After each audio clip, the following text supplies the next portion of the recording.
use the chat box at the bottom of your screen, and you could put questions in the chat. And at the end of all 4 presentations, I will address all the chat questions. Okay. Okay. So let's get started. Okay. So thank all of you who were here on time. I appreciate it very much. This is our energy efficiency panel discussion about saving money, save energy, create value, and help the environment. And we partnered with Montgomery County Business Connect. I'd like to introduce you to Judy Stevenson. Judy, go ahead and introduce yourself and tell us about the good news coming up next week. Okay, thank you, Margie. First of all, I'd like to actually just say how much we appreciate the partnership with the Rockville Chamber of Commerce on these Business Connect programs, and actually commending the Rockville Chamber for being the first of our partners to get the program re-going in this new environment. So thank you for that, Margie. Again, I'm Judy Stevenson. I'm the county's small business navigator. So any of you who don't know me, if you ever have any issues or questions or need any assistance with your interactions with Montgomery County government, I'm the first step for you to connect with. So also, as Margie mentioned, I wanted to let everyone know that there is a new Montgomery County grant program coming up. It will be launched next Wednesday by noon. It's the Reopen Montgomery Grant.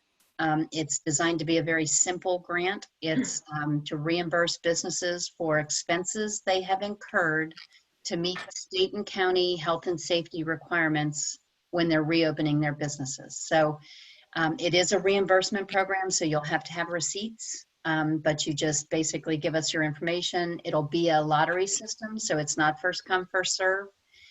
You can go back to items purchased as early as March 16th, I think is the date. And then it'll run either after 30 days after the county enters phase 3 or until the money runs out. So businesses will be able to get up to $5,000 in reimbursable expenses. And again, we're hoping to keep it simple so we can get funding out to people quickly. So I'm going to ask Margie, she said she would send you all a link to the webpage so you can see what's going to be required and gather your information and make sure you're eligible before the grant program opens. Okay, thank you, Margie. Thank you so much, Judy. It's a pleasure to partner with you.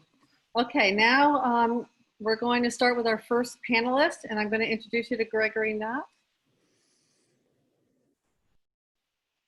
Gregory, unmute, please. Well, I am right now trying to share my screen. Please tell me if you see it. Yes. Woohoo! First hurdle. All right. I'll be kind of introducing an overview subject. My name is Greg Knoop. I own a firm called Ecomar.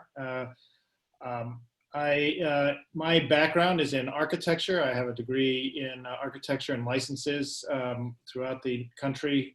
Went to school at Carnegie Mellon University many a yarn ago.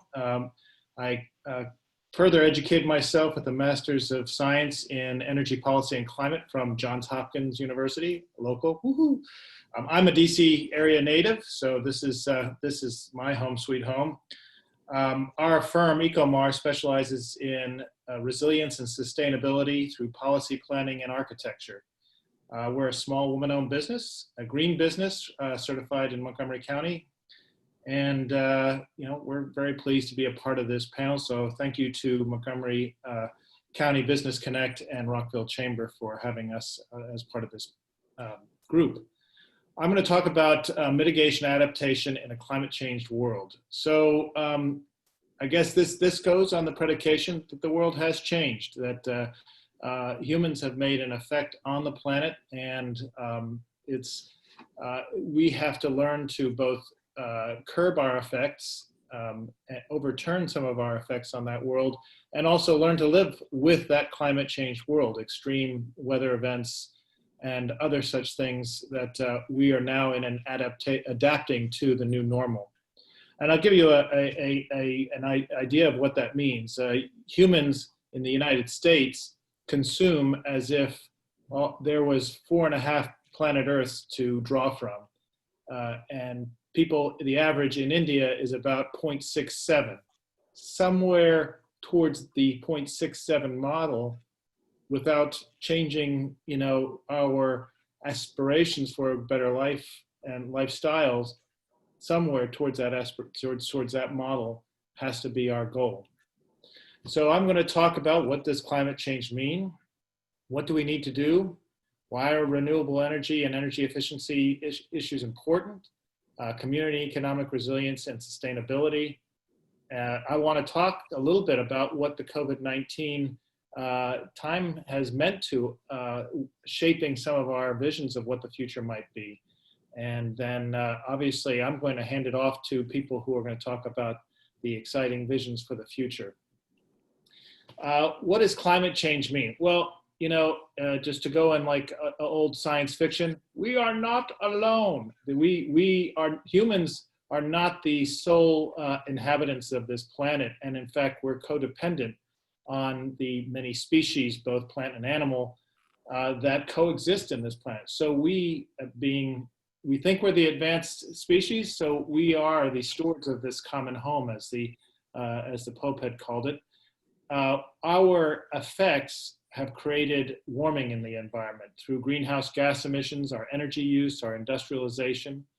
We've sucked up a lot of water through big ag. I don't know if any of you have seen these things where a hamburger represents thousands of liters of embodied water.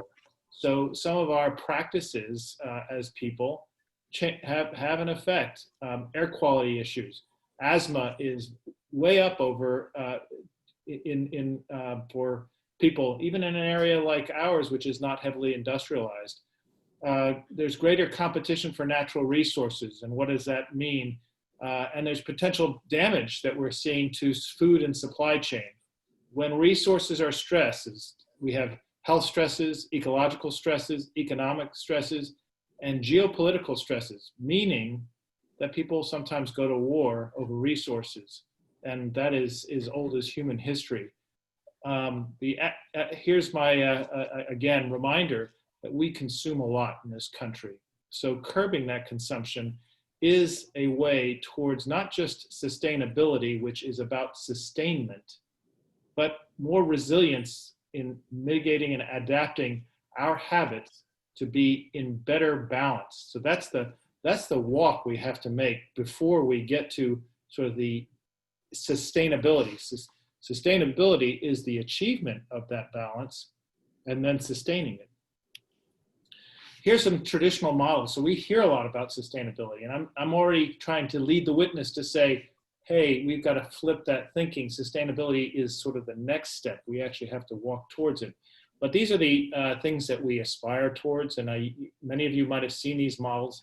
Social, economic, and environmental aspects in balance create a sustainable model here. And I'll just leave this to your imagination. Many of you have seen this. I see a lot of little green symbols and other things in your backgrounds when I scrolled through the people on the call here.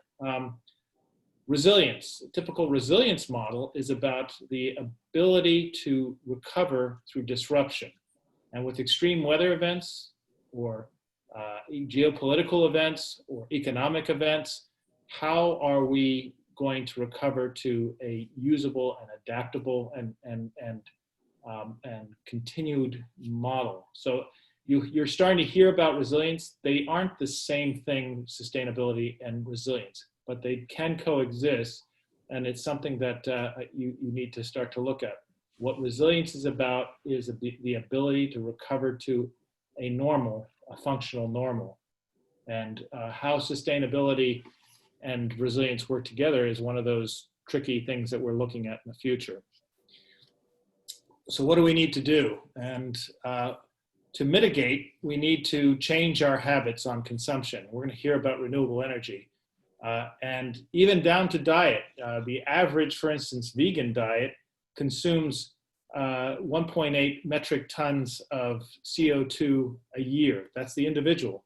But the meat-eating diet is 3.5 metric tons. So even in the food we eat and the whole supply chain that it affects what has an effect on the climate. That's to give you an idea, just that the vegan versus meat eating diet would offset a family's car. A family who is changed to a vegan diet would offset their car's emissions for every year just by the change in diet. So we need to do things through efficiency, recycling, looking at preserving our ecosystem. So that means changes to the big ag structures, diet, land use are very important.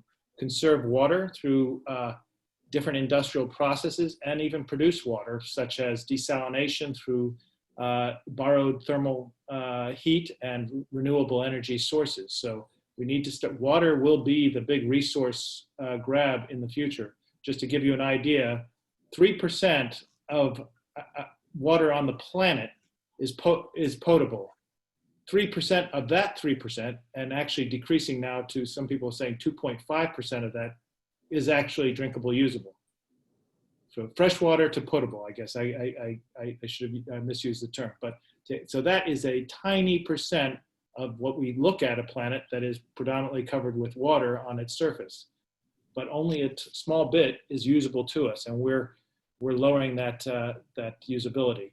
Other mitigative effects would be cradle-to-cradle concepts, ways to reuse and reuse and reuse elements so that we're putting less garbage in and we're getting more embodied energy use out of everything that we use as a resource. So everything we do, a car to your coffee cup, has an embodied energy that created this, embodied water as well.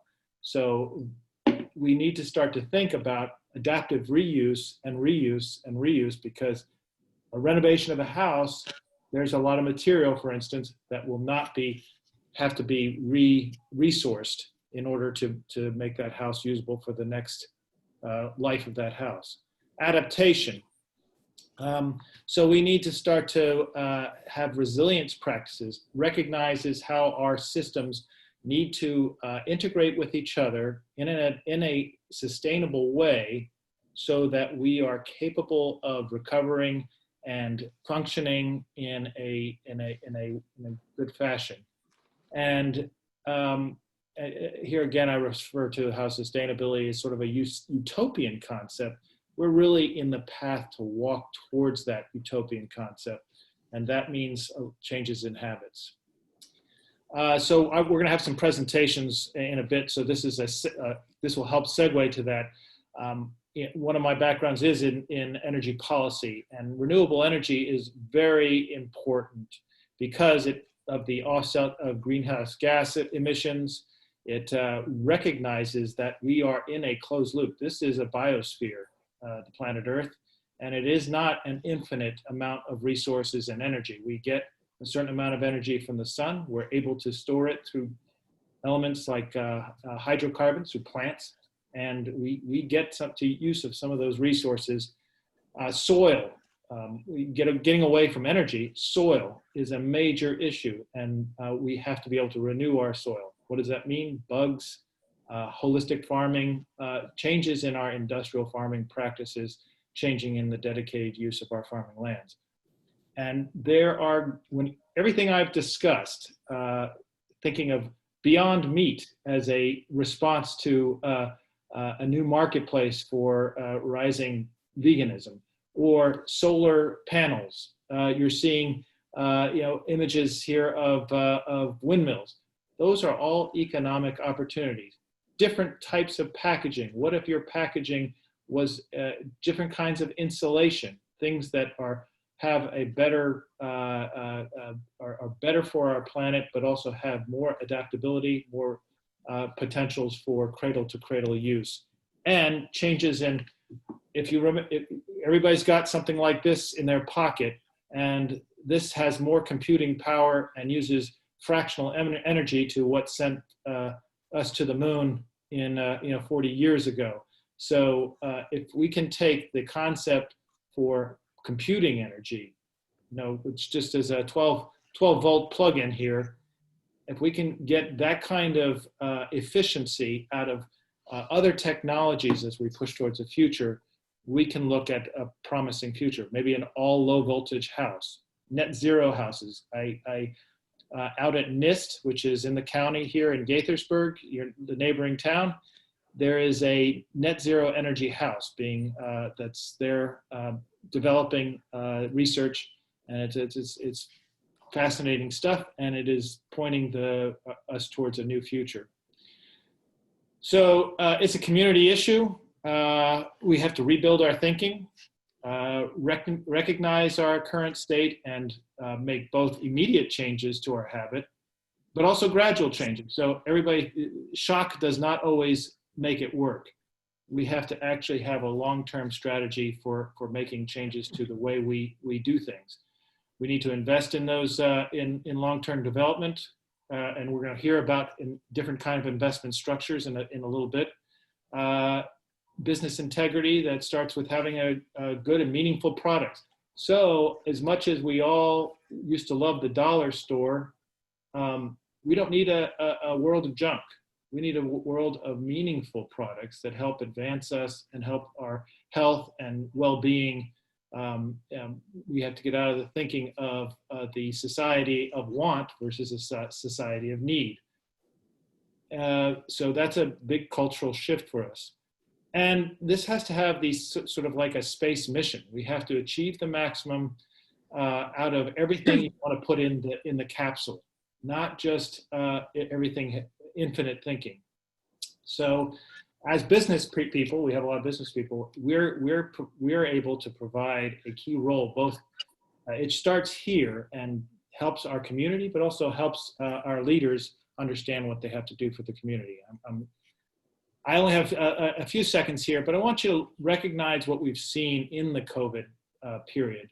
This is actually the first year that we've seen a downturn in greenhouse gas emissions for probably 200 years. We've had a gradual uptick of greenhouse gas emissions since basically the Age of Enlightenment, since the beginning of this country. So we're seeing the first hints. It takes something as drastic as the COVID-19. That is the beginning of a model for how we move from that 4.5 towards a 6.67 model.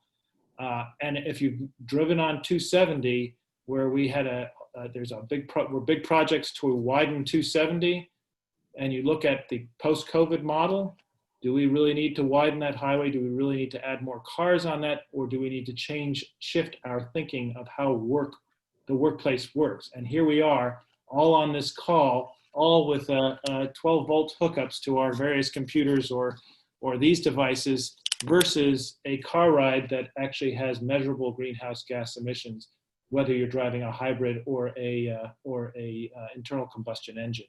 So this is the beginning of thinking of how we put in balance a happiness, health, earning, and right size ourselves to the economic condition.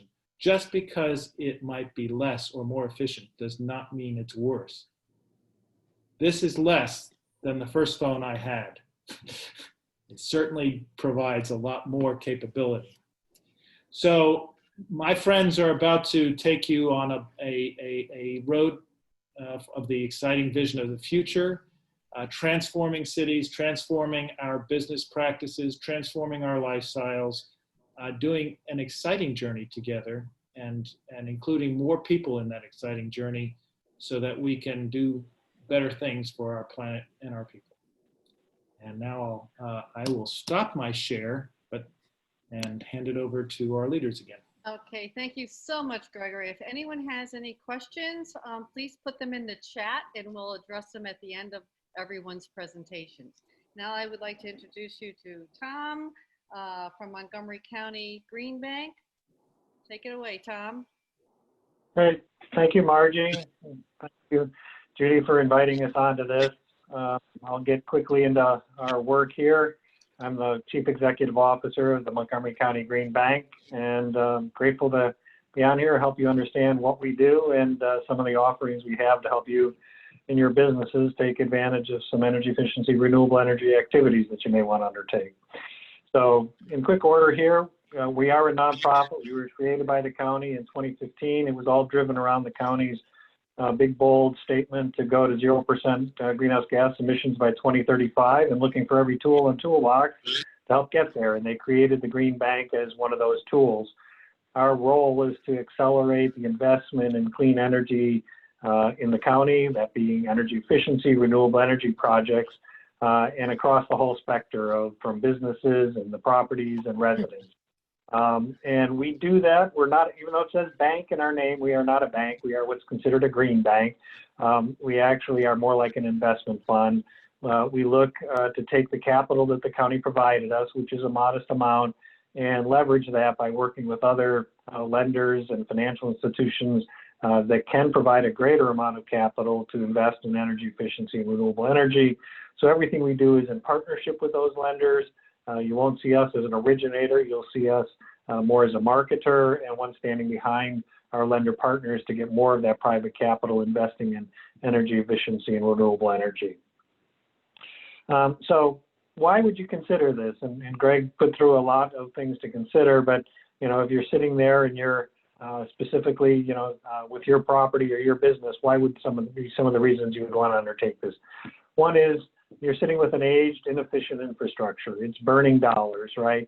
And you're having substantial costs to maintain that system. It may be reaching its end of its useful life.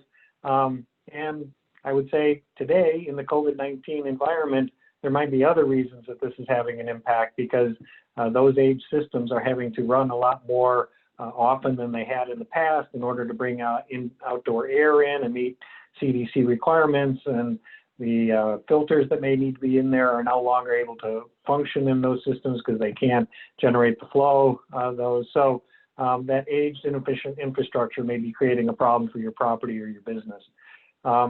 You may need to reduce operating costs. Those older systems are less efficient. They burn more kilowatts or they burn more natural gas, and therefore they're costing your bottom line by having a higher operating cost. And as I was just mentioning, those systems don't necessarily provide that healthier environment that you're looking for because they're not designed for that. The more current systems consider comfort and health in their design and how they deliver that to the properties and the spaces. And then the last thing is you can actually save cash by using energy savings. That you think of these as capital expenses. You've got to put money out. That's an expense to the bottom line.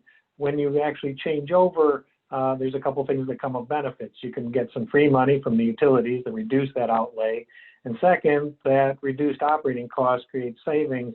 And if you didn't have the cash to do it, you could actually support debt service in order to get to that better efficiency.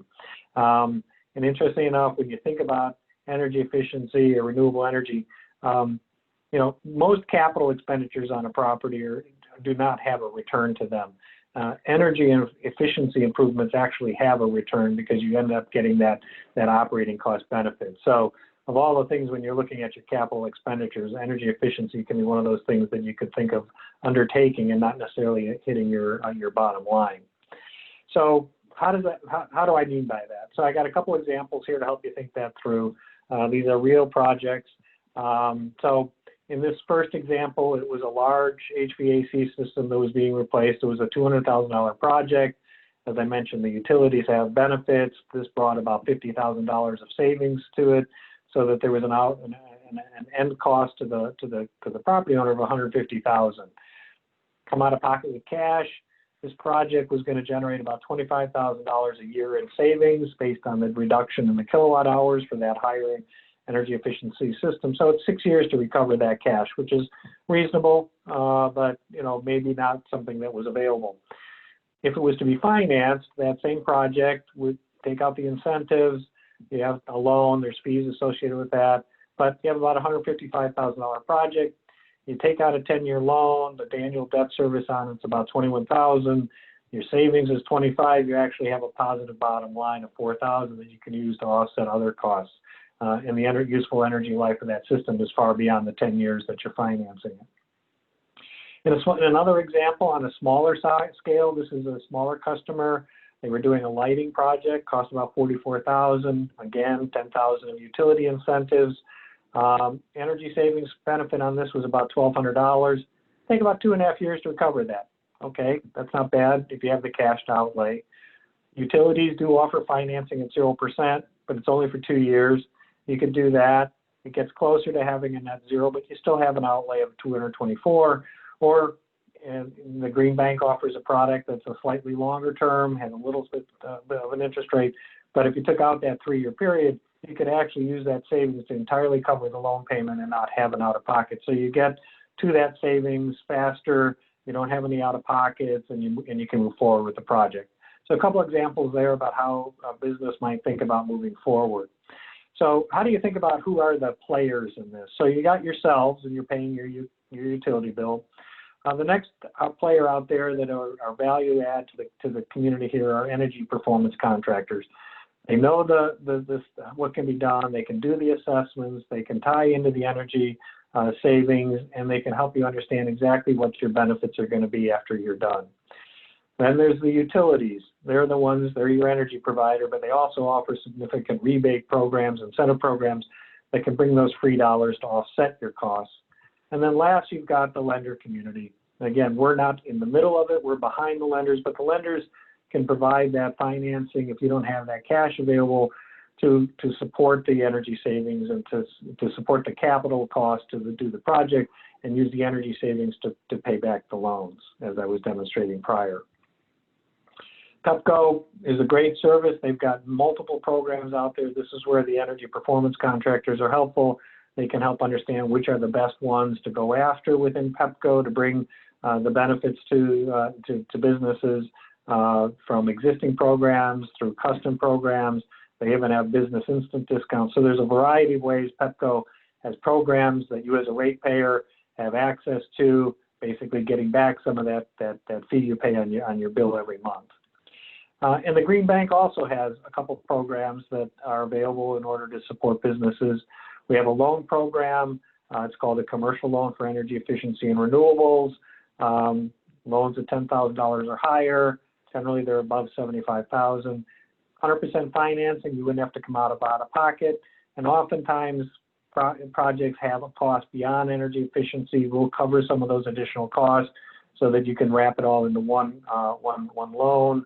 We're looking for a 15% energy savings. We've not seen anybody have a difficulty getting there. They'll go out to 12 years. That helps match that energy savings against the loan payment.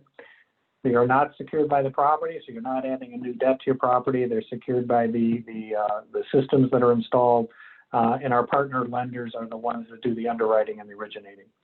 And then we're now just releasing into the market a small business energy savings finance program.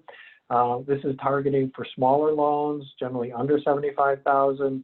Again, 100% financing up to a 5-year term, lower interest rates, again, unsecured. And in this one, we're offering a variety of flexible payment options from some deferred payment and some interest only. We built this program. We started it in April with the response to COVID, seeing that some small businesses may need some more flexible financing out there in order to undertake projects. And so we're bringing this to market in a very quick order in order to be responsive to the current environment. But both of these are available at either the property owner level or at the business if you're trying to improve the space that you're in right now. And we see the small business energy savings as a real tool to help get maybe at some of those needed HVAC improvements in order to improve the sort of health and comfort of the property and the space you occupy. So that's our presentation. This is a property that we did recently that the commercial loan was used for. They did a very large HVAC replacement of a couple $100,000. But they've been improving this building over time. And you can see the multiple things that they undertook over a number of years. And at this point, they're saving 850,000 kilowatt hours, $110,000 a year in energy savings, and they're reducing their greenhouse gas emissions as the other environmental benefit. So available for questions later, but Margie, I'll turn it back. Thank you so much, Tom. Appreciate it. It was a great presentation. And Judy, maybe his small business program can go with with some of the initiatives you're trying to do. Okay, over to Joe, CQI.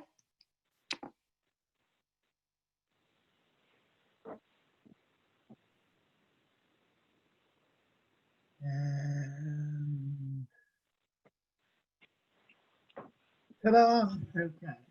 everybody. Joe Tabling, CQI Associates. We're an energy management and consulting firm. We are locally based, but we work nationwide. We work with the Rockville Chamber, besides 23 other chambers, in providing a energy co-op program, which is a chamber member benefit. What we're going to talk about is several things today, which is going to tie a lot of what you already heard together. We're going to talk about the best practices reducing your energy costs.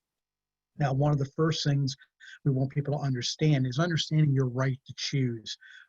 Back in 2004, Maryland deregulated energy costs for commercial customers, giving them the capability to shop for the various third-party suppliers. In 2007, the deregulation was extended over to residential customers. When you're dealing with a lot of individuals out there that are offering what I talk about as a low-hanging fruit, which is lowering the rate on your present utility bill. And as you're hearing, there's other options. But a lot of the people that you're being exposed to over the last several years is talking about lowering the rate on your utility bill and getting into a different program. Well, there's three types of programs out there. When you're directly with Pepco, Potomac Edison, BG&E, you're on what they call a variable rate. That rate's going to change on a seasonal basis and a lot of times on a monthly basis based off of what's going on. When you're working with a third-party supplier and shopping, they're going to give you three different variables. They're going to give you the first one, which is a fixed rate. The fixed rate is 1 cent rate for the duration of the agreement that you get into. And that's going to give you the overall best savings. It's also going to give you the protection against any unforeseen circumstances or expenses that are incurred, let's say in this case by Pepco. So you're protected against that. When you're looking at the next type, it's a variable. It's very similar to what you are on right now if you're directly with Pepco. Your rate is going to fluctuate every quarter or every season, and you will see savings, but the savings is going to be less than what you would have if you were in a fixed rate program. Now, a hybrid program basically takes advantage of human complacency. And what I mean by that is that a lot of times when we get into a program, we get all excited. We're going to save all kinds of money. And the first time we get our bill, we pull out a gigantic magnifying glass and we look all over the place to make sure we're getting the savings we're told we're going to get. Well, the second bill comes out and we pull out a magnifying glass, but it's a half the size. By the third month, we just basically write a check and that's it. Well, the hybrid program works on that understanding and offers a 60 to 90-day fixed rate. After that, then the rest of the agreement is on a variable rate. And when everything's all said and done, you actually end up paying more than if you had just stayed, in this case, with Pepco. So you're always better off when you're considering going with a third-party supplier to go with a fixed rate program. That's going to give you the maximum savings.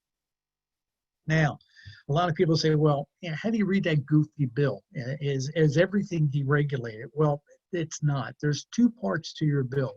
You have the delivery and distribution. That's your power lines and your gas lines. That's regulated.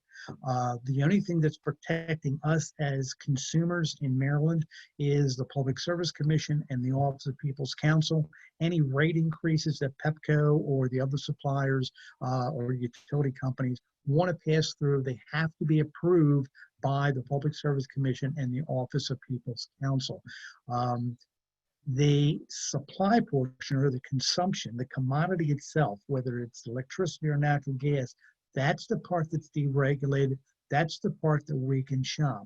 And there's a number of third-party suppliers out there that you can actually shop from.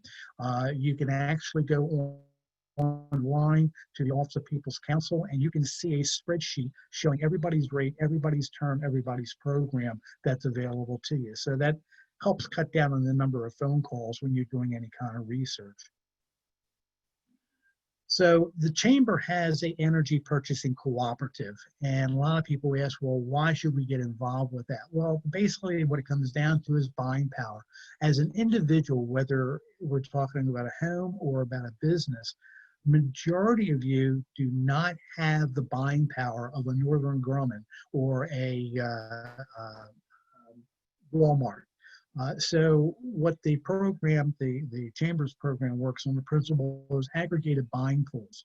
And we combined everybody's UCHITs together, not only with this chamber, but 23 other chambers. And we use that leverage to competitively bid against all the suppliers out there. And historically, we come back with rates lower than what you can get on your own. By going through the chamber, it's a trusted business partner. Everybody's been vetted. It's a situation where we've been around since 1995. We've been doing these co-op programs since 2004 and 2007. We actually have repeat customers, 98%, which is unheard of in any industry, to have a 98% customer renewal or customer retention since 2004. The other nice thing about the Energy Purchasing Cooperative, it's ongoing education, data management, and customer service. We are constantly looking at the market. It's constantly changing. And everybody on this panel can agree with you is that almost every single day there's something new occurring that's affecting the rates or affecting different options that people have. What we do is constantly look at that and make people aware of what is available, what you should do, what you shouldn't do. The other nice thing is that when you're working with the Chambers Co-op program, it is licensed and regulated. A lot of times when you're dealing with the folks that are coming to the doors, you don't know whether they're licensed. You don't know if they're regulated. There's a lot of misconception there. Last fall, when we did our group, and this is corporate, this isn't residential, we did our corporate bid, we saved over $889,000 annually, and it was a 3-year contract. It averaged out to $7,000 or $4,000 a year per customer that was a part of that buying group, or $12,000. Now, everybody's savings is going to be different depending upon what your usage is, but the savings are there. There is a renewable energy component to this program as well. So a lot of the things that you're hearing about with renewable energy also ties in with this as well. To give you an idea, this gives you some examples of what the typical annual savings would be seen. A small community church, $2,700 a year, a large church, $6,600 a year, and so forth. So the savings is definitely there. So a lot of people are asking, okay, it's a hot summer. How can I get through this thing? We got the pandemic going on. Everybody's staying at home. The kids are running the video games 24/7. What can I do to help reduce my bill each and every month? Well, there's a lot of different tips out there. You can go on to the Pepco website. You can see a lot of different energy saving tips. You can also Google it. But these are some of the key ways that you can reduce your bill and stay cool at the same time. One of the first things you can do is to set your thermostat 7 to 10 degrees higher than normal. So it sounds like a lot, and you can play with it. You want to maintain that comfort level, but you can see an average savings of 10% off your utility bill by doing that. The other thing is if you have ceiling fans in your home or in your office, make sure you're utilizing them. Make sure they are rotating in a counterclockwise movement for summer. And what this will do, this is going to improve your air circulation. It's going to reduce the amount of HVAC usage, which will cut down on your utility bill. One of the big things right now for people to understand, especially as we're reopening businesses up, is that it used to be in the past when it came to determining the cost of distribution, the distribution charges, the utility companies would look at the peak surge in the morning and the peak surge in the afternoon. They would weigh it, balance it all out, and what the average was, that was the rate that they would use to charge you for that day. Now what they're doing is they're doing two things. First thing they're doing is they're looking at your high peak. And that's the highest surge of any energy in a certain period of time. And they're basing their calculations off of that. They're not averaging out, but they've gone one step further. It used to be that if you were trying to keep that peak level down, and what I mean by that is that a lot of times when you come in the morning to an office, to a retail shop, whatever, you turn everything on. You turn the lights on, turn the computer on, turn the coffee pot on, the copy machine, and so forth. Well, that causes that surge. What was happening is that they would look at the surges virtually every 5 to 10 minutes. So if you staggered your power-ups 5 to 10 minutes apart, you could reduce that power surge down so that the calculations on the distribution would be a lot less. Well, now it's every 15 minutes. So what you need to do is stagger your power-ups every 16 minutes. And that is going to reduce it down. I had one customer that did not heed the warning, and they had to open everything up to check everything out. Their bill went from $300 to $1,700 because the distribution charge was so high because of that peak. So definitely heed that and watch how you're bringing everything up in the morning. The other thing you want to look at is, and these have been around for a long time, but hard to believe there's still a lot of people using the traditional bulbs. If you use the CFLs and the LED bulbs where possible, you're going to use 75% electricity than the incandescent bulbs. So anytime you can do that, you want to do it. Some other tips is you want to check for air leaks around plumbing fixtures, especially inside your cabinets. Because what happens is if you've got air leaks anywhere, that's where your AC or heat is going to penetrate. You're going to lose it, and it's going to cause your HVAC systems to operate longer. The other thing you want to look at is, and check out, is leaky windows or doors. If you do have those, make sure you seal them up. If you have holes in walls, holes in doors, holes in ceiling tiles, all those are areas in which air conditioning or heat can escape. And we want to seal those up, retain what we're generating so that the units don't have to overrun and jump your bill up. Partially close your window blinds, your curtains, and your shades to reduce the energy consumption. You still want that light to come in, so you still have life in that environment. But if you close those down, that's going to help reflect the sun's rays and the heat, and that will help you as well. The other thing too is to look at any appliances you're not regularly using, and you want to unplug them. Let's say you got 2 or 3 coffee pots, go down to 1. 2 or 3 copiers, go down to 1. The key is turn them off. Don't let them go in the sleep modes. That is still drawing a lot of power. Decorative lights. You've got a light in a room. You're using overhead lights, but the lamp that's on the floor is not being used at all, but it's plugged in the wall. Unplug it. Because if it's plugged in the wall, you're still pulling power.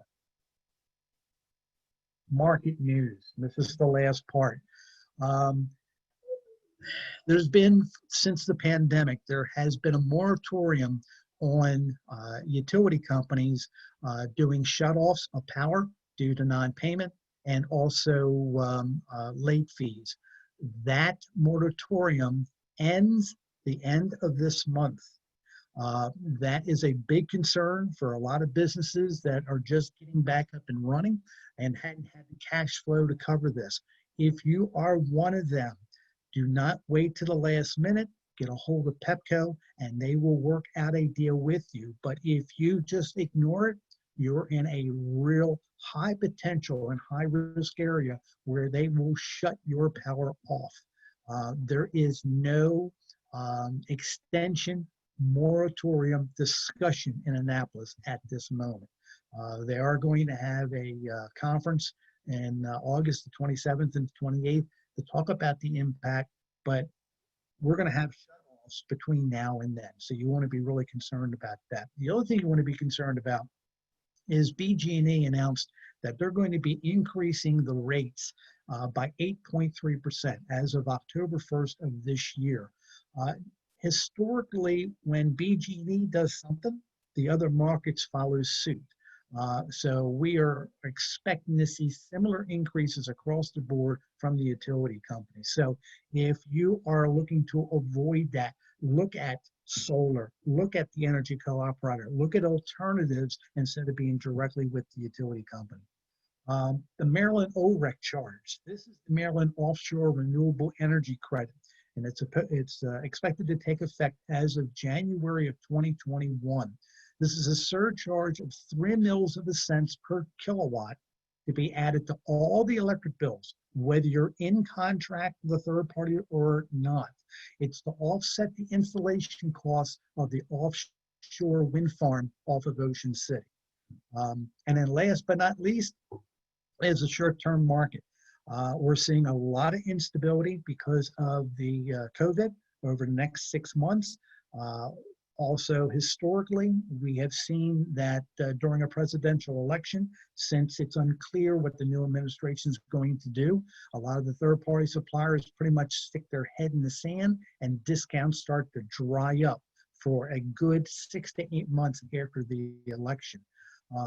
You also want to keep in mind that weather plays a big factor. We're talking about a lot of heat that we're talking about for the next 4 to 5 months in this area, specifically in the next 45 days, and that La Nina is hitting our area, which is going to cause more hurricanes to hit on the East Coast than on the Gulf. So that's going to be another concern to be aware of. So with that said, I stop my share and turn it back to you, Margie. Thank you so much, Joe. Okay, now over to Jennifer from Clean Choice Energy. And remember, if you have any questions, put them in the chat and we'll address them as soon as Jennifer's presentation is over.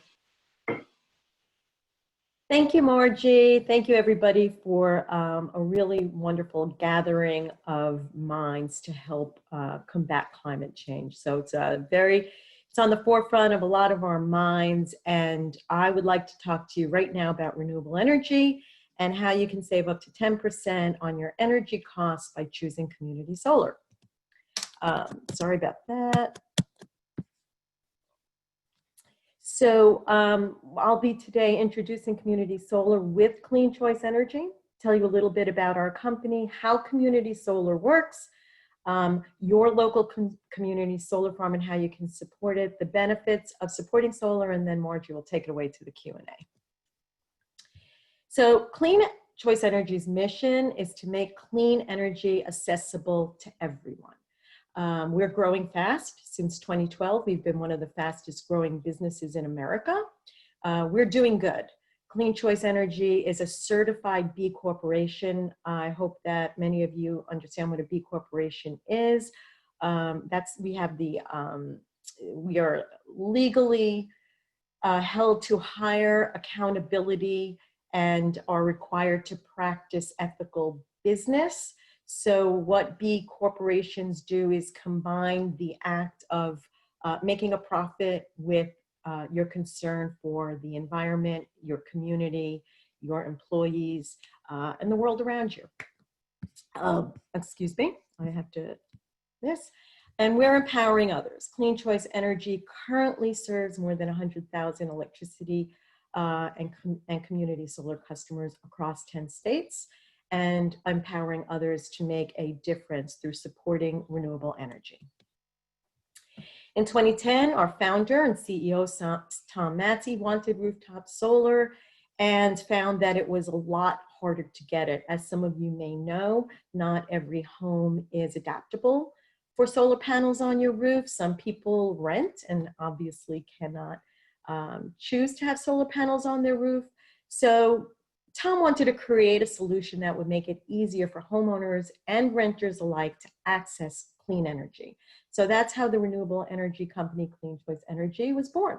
Since then, we've grown to help thousands of households switch to clean energy, choose community solar, and we are working to develop new energy innovations. We'll talk about a couple of those later on.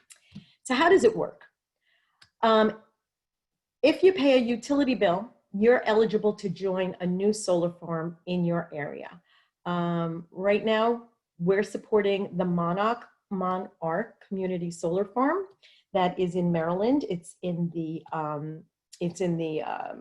Prince George County area of the region, and it's called the Monarch Community Solar Project because we are also supporting the growth and the essential pollinators that are there in the area. So they are pollinating right alongside the panels that are producing clean electricity. The farm will produce credits on your behalf, which will then be applied to your utility bill. So you choose community solar, the farm produces credits on your behalf, and then the difference between what you pay for your community solar subscription and the value of your bill credits on your utility bill will result in savings and, of course, a better, cleaner world. So, for example, if your share of the farm produces a certain portion of your electricity needs, we will send those credits. They will be shown as credits to the utility company on your behalf. Why choose community solar? You support the production of 100% clean, pollution-free energy, and it's right here in the Maryland area. So we're helping to create a better environment for future generations. Whether you own or rent your home, you can help create a clean energy future.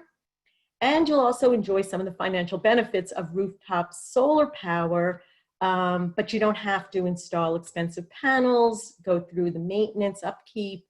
So basically, a group of householders in your region join together and purchase energy from the community solar farm. So the plan details, well, there's automatic billing. So you will make a convenient automatic monthly payment for your share of the solar farm. And the energy generated by your share of the farm, once again, will show up on your Pepco bill as bill credits. So you'll still get electricity exactly as you do now. So there's no change with your relationship with Pepco. They'll still retain and maintain the wires and deliver reliable service. There are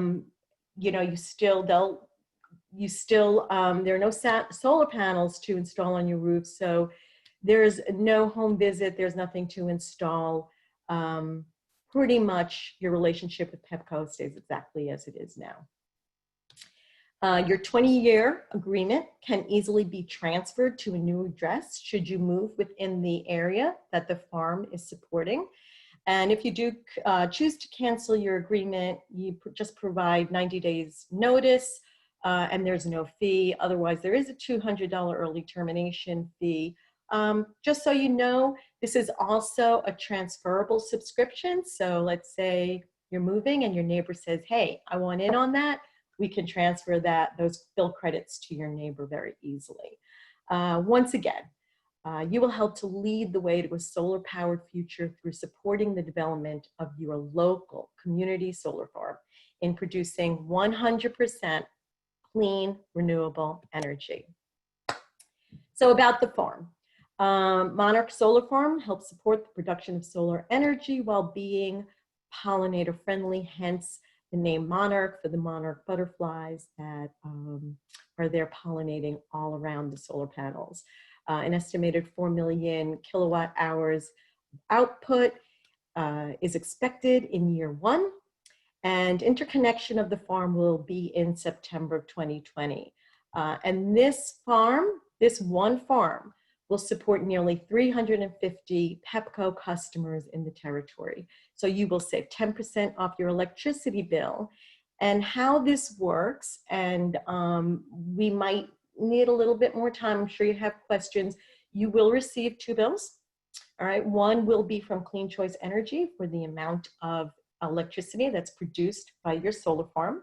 As I said, the other bill will come from Pepco. They always charge you for delivery, and you'll see a bill credit in your supply portion.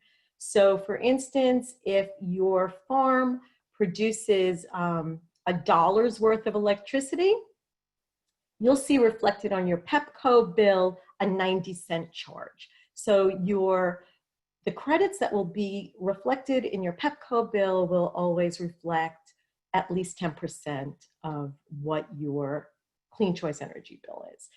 The length of the agreement is for 20 years. And you can see here that the community solar rate of 13 cents is actually including your delivery charges. So your whole Pepco bill will be reduced when you combine the Clean Choice Energy bill alongside your Pepco energy bill. You'll realize your savings in those two numbers combined. And once again, we discussed the cancellation fee. Again, you will receive two bills. One is a monthly bill from Clean Choice Energy for the share of the farm produced electricity, and the other is your regular electricity bill. You will get those credits, and your bill credits are applied to your monthly utility bill to reduce the total amount that you owe. On an annual basis, the combination of the community solar subscription and your solar credits should result in savings. It will also result in a cleaner, greener world. The average electricity usage for an American household is just under 11,000 kilowatts of electricity hours of electricity a year. Solar energy generated for a subscription of the same usage would have the environmental equivalent of over 1,855,000 trees planted, over 2.1 billion fewer pounds of coal burned, and 414,000 fewer miles driven. And that's just one household, one subscription. So think about all the benefits. Think of the impact that we can all make by choosing clean energy, saving a bit of money, supporting the environment. We also have some other Clean Choice Energy products that are out there. There's clean electricity, which is 100% pollution-free electricity generated from wind and solar. Again, no change in utility, and this is something that we can talk about if you would like to support the production of clean energy and its regional and in the region that you live in. There's also clean commute.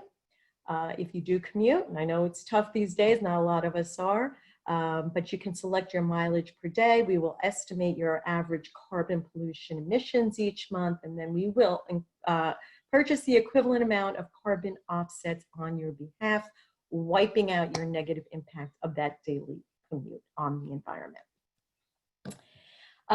Once again, we have an exciting offer for chamber members and for chamber members' employees, as well as customers. So this offer is open to all residential homeowners and accounts. You'll receive $150 when you sign up today. And please visit cleanchoiceenergy.com/MDmonarch to sign up. Super easy, or you can email me, the company. I have my email address right here. Please visit us, sign up, support the environment, save some money. Let's do good for the planet. Thank you. Thank you so much, Jennifer. Councilmember Pershela is on, and he wanted to know how many subscriptions can the solar farm support, and can the entire city of Rockville join? That's a great question. So the Monarch Farm can support 350 subscriptions. And don't forget, we're building more community solar all the time. So what we're doing here is we're creating a demand for these kinds of projects. So let's fill up these projects, one project at a time. We'll keep building them. Excellent. Kathleen wanted to know from Joe, what type of energy do you purchase at CQI? Is there a 100% clean option available? Yes, it is. Every option you could possibly think of, we have. All you have to let us know is what group that you want to be in, whether you want to be in the renewable energy group or the other group, but we do have those options. Thank you, Joe. Kathleen also wanted to know composting is a great way to help regenerate our soils. Does anyone have any local suggestions? She used to use Compost Cab, but now drops her compost off the local farmers market. Anyone have any suggestions for Kathleen? So we use a group called Compost Crew. They come right to the house and pick it up. They're private, small startup group, very reliable.